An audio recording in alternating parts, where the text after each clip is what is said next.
我是蛙板。我们上次拍了想离婚的瞬间，是不是发现很多老公怎么婚前婚后差那么多呢？完全是个猪队友超级后悔跟他结婚。那到底婚前要怎么发现呢？如果想要影片，欢迎订阅，也可以加入会员看更多影片哦。女生注意听咯，男生也注意听咯。如果你是想要寻找神队友，不是想要伺候一个公主或少爷的话，结婚前就有几个很重要的神队友判断。第一个是他会不会注意到你的需求。好，我举例哈，例如我跟一个男生约会的时候，吃餐厅啊，我开吃以前我可能在那边找东西，想说我要擦口红啊，先把口红卸掉什么的。他会注意到说，你要面纸吗？在我这边小抽屉在他那一边。像这个就是他会注意到你的需求的人，因为他会看你在那边找东找西，他会问说你要什么，你要干嘛？有在观察。对，可是有些人是看着你这样，他什么也不会做，静静的看着你，静静的看着你忙碌。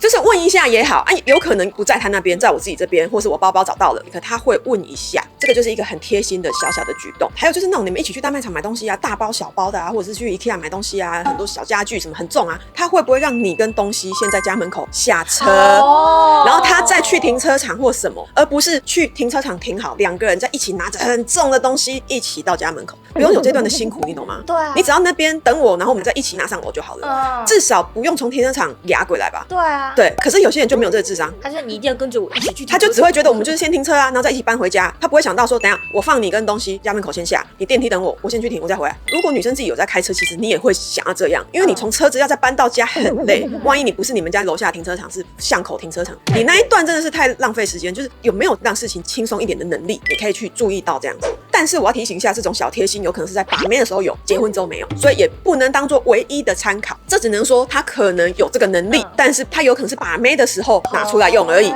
所以你还是要继续谨慎评估。我只是说这是一个小小的参考，也有人在交往之后这些小体贴就全部消失了，那是他的把妹模式里面的一环。把妹模式一关闭，因为稳交，那你就要知道结婚之后也不会再有了，因为稳交就没有了，你怎么能期待他结婚的时候能开启什么神队友模式？不会。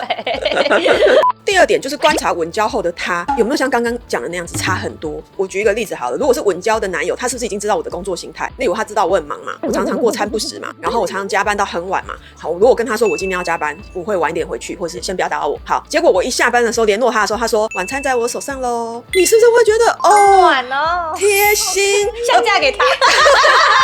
就等于说我下班的时候，我发现他帮我做的最贴心、最暖心的一个举动，就是热热的食物在我手上咯，而且我知道你最爱喝鸡汤。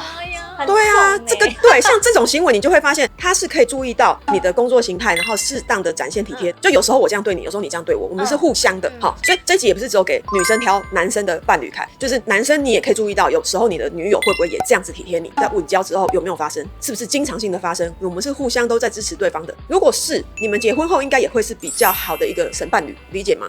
不然如果在稳交之后那一切贴心通通没了，基本上你也不用想他结婚还会变得更好。这一点就是去注意说他会不会注意到你真正的需求，大家能不能做到一些互补在生活上面。好，那女生也是一样，这是互相的哦。第三点是他有没有小孩是妈妈一个人要顾的价值观。老实讲，我真的看过太多夫妻一起在外面餐厅带小孩出来吃饭，从头到尾老公都吃他自己的，然后妈妈又要喂小孩，然后又要弄自己的，搞得很狼狈，都没有空吃饭，然后老公都完全不鸟那小孩，也不帮忙太太。我真的看到好多这种好像伪单亲的感觉。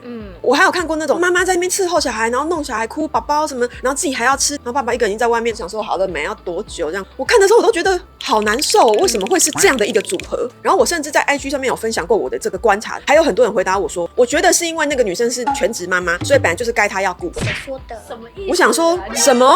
就算你是家庭主妇、全职妈妈，这个男的帮一点忙到底会怎样？对啊，你是在跟我计较说，因为我出钱啊，你顾小孩，所以不好意思，我绝对不会帮忙你哦，不然我就亏了哦，是这意思吗？他请菲佣吗？就是我绝对不能出手帮忙你啊，你就是要自己弄一弄，因为我们分工了。如果是这样，真的很自私对，就是出来吃个饭啊，帮忙一下会怎样？你可以抱一下小孩，让妈妈好好吃一下，然后或者是帮忙把食物剁碎、面条剪碎，可以喂宝宝。你知道这个就是互相的神队友会做的事情，轮流吃，然后轮流顾宝宝，不是把所有重担丢在妈妈一个人身上。对，可是我就看到很多人是这样，是不是很荒唐的价值观？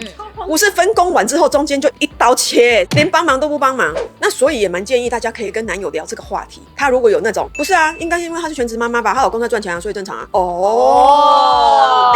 陷阱题。对。就记得要多跟男友聊一下这种分工的事情，你就可以知道他的价值观。第4点，他有没有同理心，有没有家庭观念呢？那我讲一个案例，曾经在一群朋友里面，已经有人生了，有人还没生嘛。然后我们要聚餐的时候都轮流订餐厅嘛，其中有一个单身的男生，他每次订餐厅都订那种好不适合带小孩去的地方。可是我们很多人是会带小孩的，然后我们有时候觉得他不是很贴心这样，因为你已经跟我们出来那么多次了，你已经看到有这么多朋友里面都是有带 baby 或带幼儿的，为什么你还会去订那种就是很大人吃饭的地方啊？还有就是他有时候都会订什么8点，你知道有带小孩的父母是没有办法吃8点的吗？因为你吃完已经9点半10点了，然后你回去要哄小孩睡觉，还要帮小孩洗澡干嘛的？其实小孩这样作息太晚了，所以基本上有带小孩的父母想要吃5点半，然后吃到7点7点半，8点多就回家可以开始洗澡打理小孩的事情，因为小孩真的很多事情要忙，忙完小孩把小孩弄睡了，大人还要处理自己，所以这个就是贴心啊，就是他会不会注意到有小孩之后的家庭状况是怎么样的。可是我发现那个男生就是他每次都会订一个不适合的餐厅，不然就喜欢订那个8点，然后可能跟他讲说，有时候还要抱怨一下说，哦，你们有生小孩的人真的很烦哦。像这一点我就会觉得他如果结婚，他是不是也不是很贴心，觉得说小孩真的很烦我不知道，也许他生完小孩之后他才会真正的感觉到，哦，原来要带小孩真的是这样。可是那个朋友圈里面有很多还没生小孩的男生就不会这样啊，可是那个男生就特别的明显没有办法体谅他人，而且一直会有那种抱怨觉得小孩很烦的那种murmur出来。所以这个我大概就会评估说，你可能对小孩真的没有什么概念，然后可能没有什么家庭观念，那也许他就还不到那个阶段，那可能他就没有可以成为神队友的几率这样子。那有没有可能是他就是比较以自己为中心那种，就是因为他自己是单身，然后就不去管别人怎样。那如果他自己不是单身，那他又会要大家配合他。就是我觉得他会有一种好像大家要配合你，可是因为他可能也会觉得，那为什么就是我要配合你们？所以会变成有小孩的就会自己约出来，就不会约单身的朋友了。除非是单身的朋友里面会觉得很开心跟你们在一起，没关系啊，不然爸爸妈妈你们吃啊，我们单身的我们帮你们带一下。有时候其实大家会是互相支援的，在朋友圈里面会这样。有一些人他可能就是觉得，哦，你们有带小孩真的很烦，那大家就会渐行渐远嘛，那也没差啊这样。我觉得也不是不能自我中心啊，你自己舒服为主。因为这一集我们是在教大家怎么评估神队友的可能嘛。